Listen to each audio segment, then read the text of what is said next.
Hi everybody, welcome to our kitchen. This is the, Claire's laughing. She just finished work and walked across from the dining room where she is doing her full-time job and said, okay, I'm done with my work, and now she's working for the winery. So today we're talking about the new release of the 2018 Niclaire, but we're actually not going to taste the 2018 Niclaire because it is brand new. We're actually tasting some of our older wines. We're doing a 2009, 11, 12, 14, and 15 Niclaire. Just wanted to taste through these and share some of the what we think. So I got some 09 poured right here. Diana in the middle, the matriarch of the clan, and Claire and Niclaire. Trying the 09.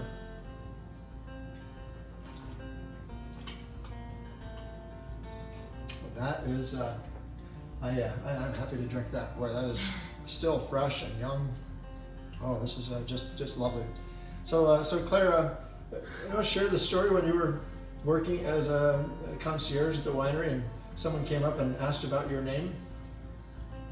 Which time? Well, when they said, "Are you the Claire?" They say, "Are you the Claire?" It's like, I guess. And then they wanted to introduce you to everybody. They just thought you were just someone just working there that had the same name. So yeah, it is pretty funny. But I mean, me and my brother Nick have done work there, not more recently, but when we were growing up and through high school. And a lot of times people would ask what our name is, just as staff. And there was multiple times where it was like, wait, Claire Jensen? So yeah, it's pretty funny, but. Well, it's fun. This is our 22nd vintage of releasing Niclaire, and I showed a bottle from 1997. This was our very first vintage of Niclaire. I'm going to bring this up to the bring camera it up closer so you can see that I'm not just making this up. That is the 1997, what we used to call Cuvée Niclaire, but now it's just Niclaire because Niclaire's the coolest. How old were you when that wine was being made? 22 years ago. 22 years ago? Well, I was born in 1996, so. So, Diana, what do you think of this 09? I think this is fantastic. We're gonna have some good wine with our dinner tonight. Yeah, I think I see a steak. Got a marinated tri-tip back tri-tip over there. there. Yeah, this will do. This will do.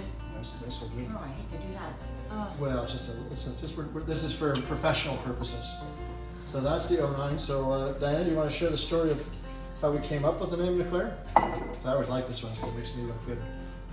Yes, so we decided to do this concept of the barrel selection of the best barrels in the cellar and put those together for what our goal is, the best Pinot Noir that we can make each vintage. And then was, well, what are we going to call it? And just kind of cellar reserve or whatever. It's not too personal. So Rob came up with the idea of putting our kids' names together, Nick and Claire. And my first reaction was, that's just really corny. I don't think that's a good idea. And there were a whole lot of us in the company then, but everyone was like, yeah, I don't know. So Bob says, okay, well, we've got a couple weeks before we need to decide because, to get artwork done and labels printed and all that. So, if you guys come up with something better. Give me a better idea. And next week, no, nothing better. The following week, no, nothing better. All right, we'll go with Niclaire, and probably the best thing we could have done. It worked out pretty good. Yes. Especially for Claire and her brother Nick. So It's my full name. What do you think of this 11, Claire?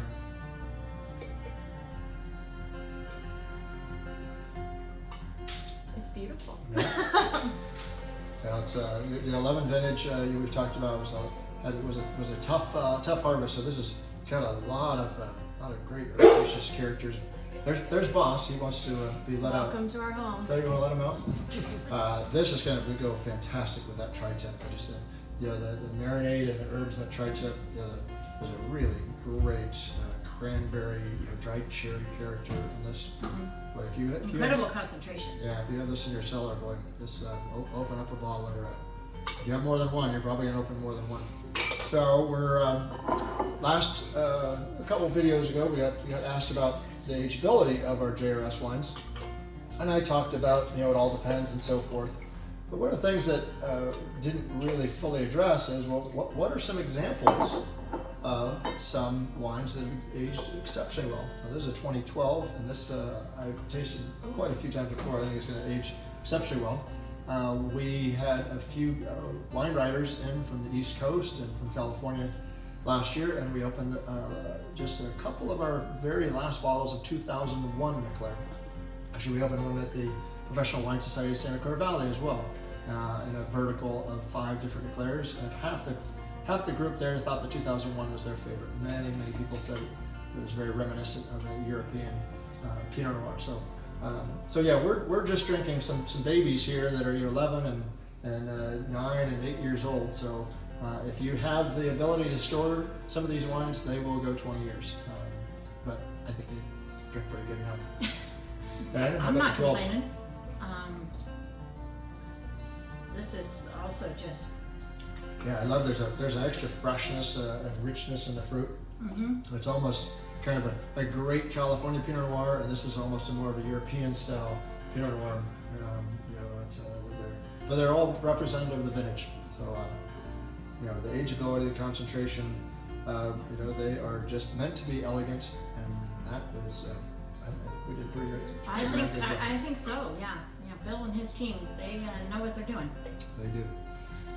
Oh, okay. Well, so one of the things you may notice is a package change. So in 2012, and before we had this really cool kind of paper label, and that was upgraded for 2013 with our current big giant end for the Niclaire and our wrap over top. So always evolving, always trying to make things better and more interesting, a little bit more of a substantial sized bottle.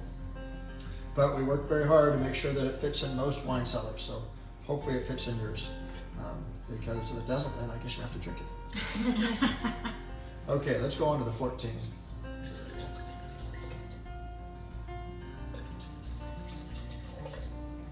So one of the things you may notice here is that we are drinking out of Riedel Sommelier Pinot Noir glasses.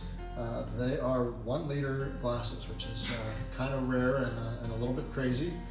But fortunately, when we did our remodel here 5 years ago, we have a separate little tiny dishwasher that's just for these big glasses. So yes, over the top, extravagant, but hey, that's what these wines are all about, is over the top and extravagant. So I just love these big bowls. The bigger the bowl, the better, because it really lets the aromas just really come out of the wine. Okay, we're on to the 14 here. So this is the sweet spot of when our wines, especially the JRS, the Niclaire and Diana's, once they get to 6 years old, that's when they kind of really start to mature and pop and just really get special. Oh my gosh. It's fabulous. It's still pretty young though. I mean, Yeah. this got a lot of life in this. Yeah. Well, especially after we've had the 9 and 11. Yeah. It's a lot of people say, well, should you start with when you're doing a vertical, start with the youngest wine and go to the oldest, or go from the oldest to the youngest? I've always liked the oldest to the youngest. The oldest ones tend to have more complexity, more tertiary flavors and aromas that the brain is more excited about. And then the younger wines, they'll have more potential, but my palate, as I have, I don't drink all 5 of the bottles myself. Diana can help me. We'll help you. Me too. But I tend to, as the evening goes on, like to go towards the younger wines. So, it's so funny to call a 2014 a younger wine, Yes. but that's exactly what it is when we taste the 9s and the 11s. Yeah, I find tasting older wines, I like to taste them earlier too in the tasting, just because there is a little more finesse and that, and so you Yeah, more elegance. can kind of miss it if your palate's more tired. So Okay, we're going to finish off this particular tasting with the 2015. which was a really good year, because that was the year that Nick graduated from Santa Clara. I think it's fantastic, but I think I'm going to be drinking the 11 with dinner.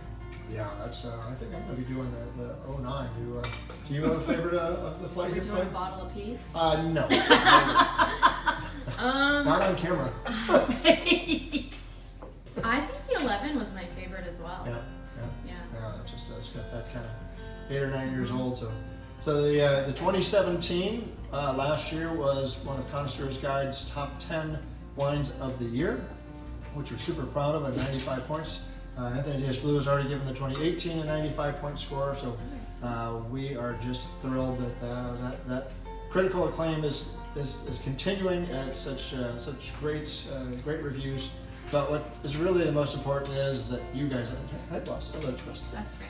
You know, that you guys are enjoying our pinnacle, our highest achievement of Bill Brousseau and his team making the best Pinot Noir in the world as far as we're concerned. So to your health, we can't wait to see you back at the winery when we can reopen. Enjoy, and thank you for being a Claire and Diana's supporter. Cheers. Thank Cheers. you.